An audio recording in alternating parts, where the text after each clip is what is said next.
bisa. Jadi si kadang atau yaitu sifat sabar, sifat syukur. Ini termasuk orang yang dekat dengan Allah itu orang yang sabar.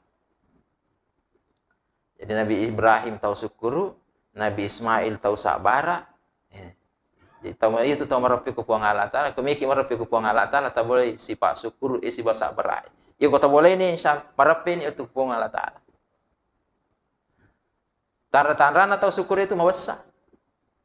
Tanda-tanda atau sabar ya kong kagaga napa susah, wadi napa susah tahu secara umum, tetapi menyamang ipape nak din na terima ir na serahkan ku puang Allah Taala ir persoalannya iya na tu tahu sabar. Iya tahu mapake we marapi ku puang Allah Taala.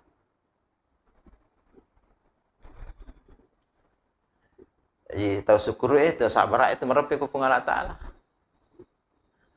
Magarapin akadem innallaha ma'as sabirin ir puang Allah Taala si bawa tahu